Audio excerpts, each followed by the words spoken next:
ನೋಡ್ತೀಯ ಕಂದ, ಇವತ್ತು ನಿಮ್ಮಮ್ಮಂಗೆ ಈ ಅರಮನೆ ಸರಮನೆ ಆಗೈತೆ. ನಾನು ಮೊದಲು ಇಲ್ಲಿಗೆ ಬಂದಾಗ ಈ ಮನೆ ನನ್ನ ದೇವಸ್ಥಾನ ಆಗಿತ್ತು.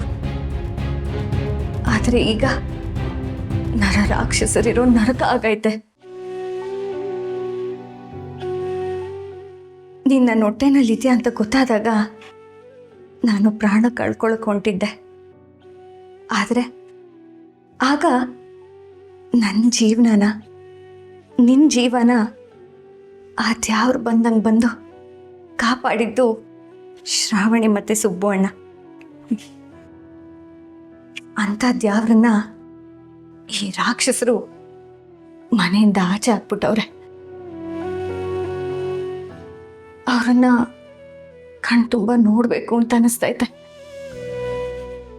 ಅವ್ರು ಹೆಂಗವರು, ಏನು ಮಾಡ್ತವ್ರು ಒಂದು ಗೊತ್ತಾಯ್ತಾ ಇಲ್ಲ. ಹೋಗ್ಲಿ ಅಂದರೆ ಅವ್ರ ಕಷ್ಟಕ್ಕೆ ಕೈ ಜೋಡಿಸೋಣ ಅಂದರೆ ಈ ಅಮ್ಮನ ಕೈಲಿ ಅದು ಆಯ್ತಾ ಇಲ್ಲ. ನನ್ನ ಕ್ಷಮಿಸ್ಬಿಡು ಕಂದ. ಇಂಥ ರಾಕ್ಷಸರ ಮಧ್ಯೆ ನೀನು ಹುಟ್ಟಬೇಕಾಗ್ತೈತೆ. ನನ್ನನ್ನು ಒಳ್ಳೆ ಜಾಗದಲ್ಲಿ ಬೆಳ್ಸಕ್ಕಾಯ್ತಿಲ್ಲ ಅನ್ನೋ ಭಯ ಕೂಡ ಕಾಡ್ತೈತೆ. ನನ್ನ ಕ್ಷಮಿಸ್ಬಿಡು ಕಂದ.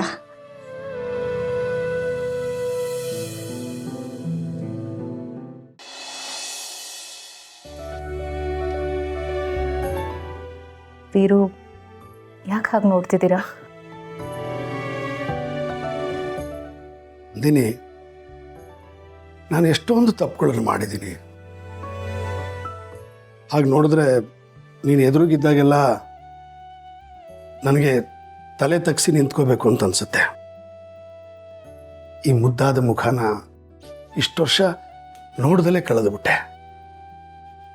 ಈಗಲೂ ನಿನ್ನ ಮುಖ ನೋಡ್ತಿದ್ರೆ ತಲೆ ತಗ್ಸು ಅಂತ ಹೃದಯ ಹೇಳುತ್ತೆ. ಕಣ್ಣಲ್ಲಿ ಪಾಪ ಪ್ರಜ್ಞೆ ಕಾಣ್ತಾ ಇದೆ.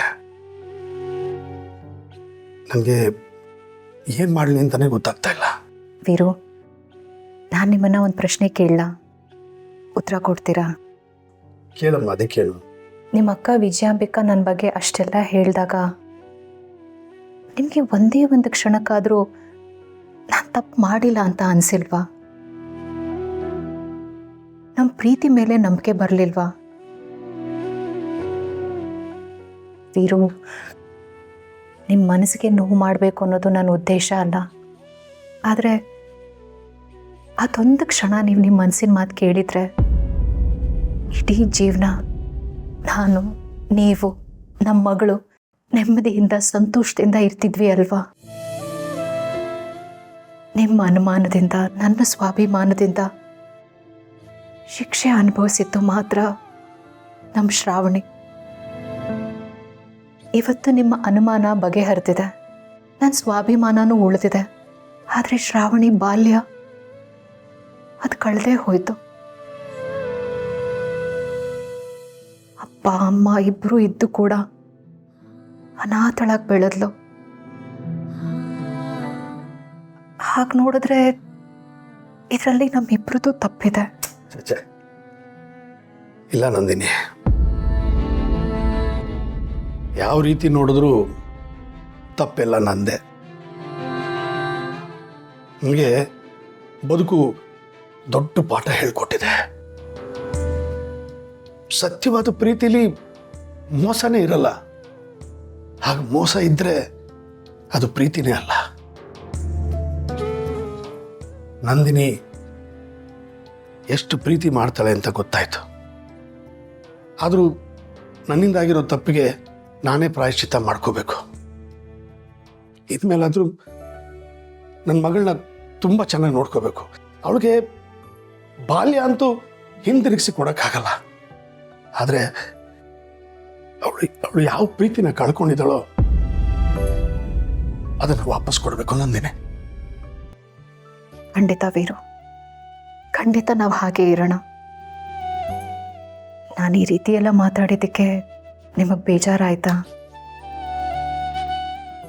ಐ ಆಮ್ ರಿಯಲಿ ಸಾರಿ.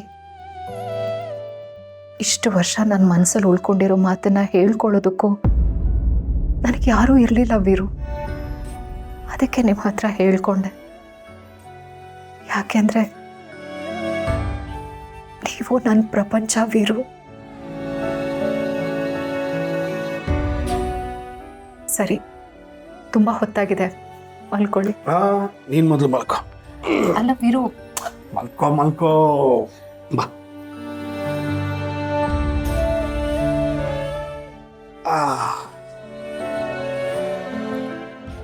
ಅಯ್ಯೋ, ಏನ್ ಮಾಡ್ತಿದ್ದೀರಾ ನೀವು? ನನ್ನ ಪಾಲಿನ ದೇವತೆಗೆ ಒಂದು ಪುಟ್ಟು ಸೇವೆ ಮಾಡ್ತಾ ಇದ್ದೀನಿ. ನಾನು ಮಾಡಿರೋ ತಪ್ಪುಗಳಿಗೆ ಪ್ರಾಯಶ್ಚಿತ್ತ ಮಾಡ್ಕೊಳ್ಳೋ ಪ್ರಯತ್ನ ಮಾಡ್ತಾ ಇದ್ದೀನಿ. ನೋಡಿ, ಇದನ್ನೇ ನಾನು ಬೇಡ ಅಂತ ಹೇಳೋದು. ಈ ಪಾಪ ಪುಣ್ಯ ಇದನ್ನೆಲ್ಲ ಪಕ್ಕಕ್ಕೆ ಇಟ್ಬಿಡೋಣ. ಮನ್ಸಲ್ಲಿ ಬರೀ ಪ್ರೀತಿ ಇಟ್ಕೊಳ್ಳೋಣ.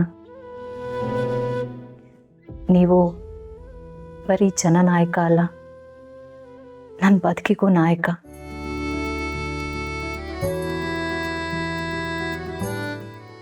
ಮಲ್ಕೋ.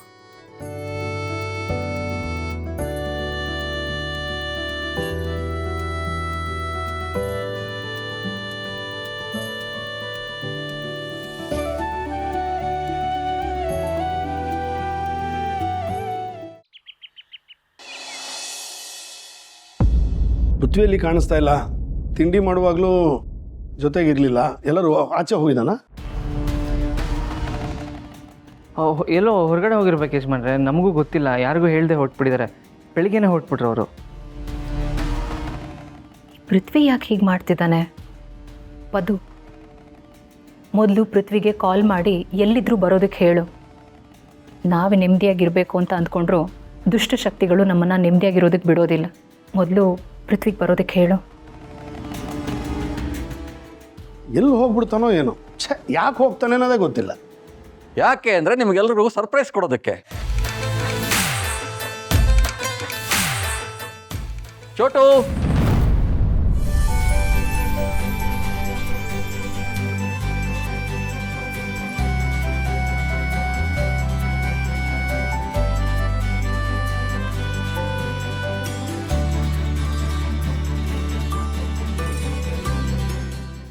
ನೋಡಿ.